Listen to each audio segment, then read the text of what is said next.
Hadirin yang mulia, Lai arak dengan pekerjaannya adalah membunuh. Dia sudah membunuh 99 orang. Setelah membunuh 99 orang, lalu di situ dia sadar bahwa membunuh itu adalah dosa besar. Maka dia ingin bertobat kepada Allah. Datanglah dia bertanya kepada seorang yang dia anggap berilmu. Setelah datang ke sana dia bertanya. Dia berkata bahwasanya ada orang yang sudah membunuh 99 orang. Sekarang dia mau bertobat. Apakah tobatnya diterima oleh Allah? Maka jawaban orang yang dipandang alim itu, yang dipandangnya alim itu, jawabannya tobatnya tidak akan diterima oleh Allah. Lalu apa yang terjadi? Yang terjadi orang yang datang bertanya itu membunuh orang yang tempatnya bertanya. Sehingga jumlah yang dia bunuh menjadi 100 orang. Dalam keadaan bingung karena dia sudah membunuh 100 orang dan dia ingin bertobat kepada Allah Subhanahu wa taala, dia ingin bahwa akhir hidupnya dalam keadaan bertobat, ingin dia husnul khotimah, maka dia menjumpai orang lain, dia bertanya, ada orang yang sudah membunuh 100 orang, sekarang dia mau bertobat, apakah ada jalannya bertobat? Maka dikatakan kepadanya, insya Allah akan menerima tobatmu walaupun kamu sudah membunuh 100 orang. Tetapi sekarang kamu pergi belajar, lalu nuntut ilmu, lalu ngaji, nu arak gubok, arak le tau nu dengan alim lalu berajah ngaji juk tu. Belajar iman, belajar Islam, belajar amal soleh, belajar taat kepada Allah Subhanahu wa taala. Tobatmu diterima oleh Allah Subhanahu wa taala apabila kamu bersungguh-sungguh mau bertobat kepada Allah Subhanahu wa taala.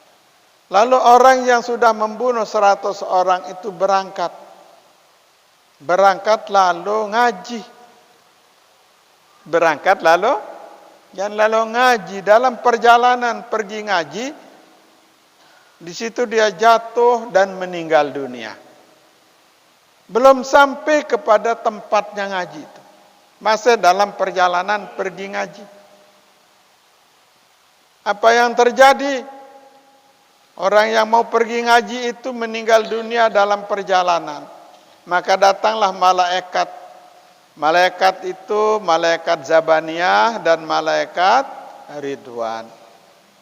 Malaikat Ridwan dan malaikat Zabaniyah berdialog di tempat itu, berdebat.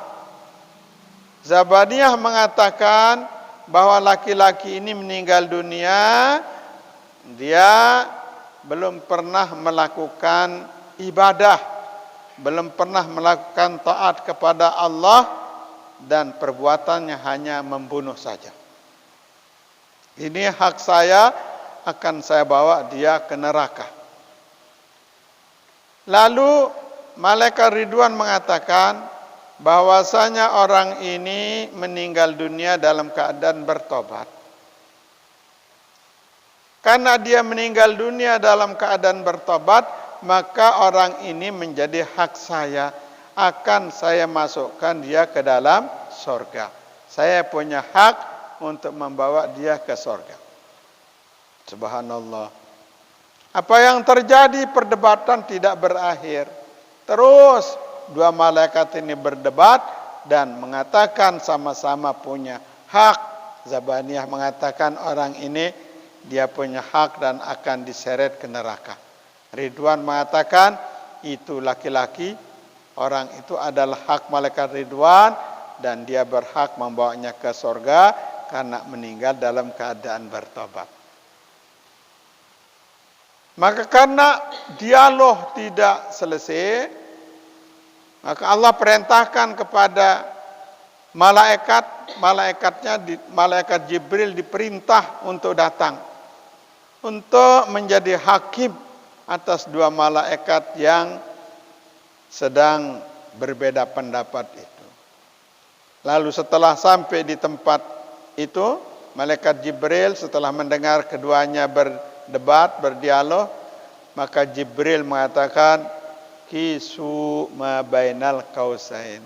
Coba ukur antara kedua.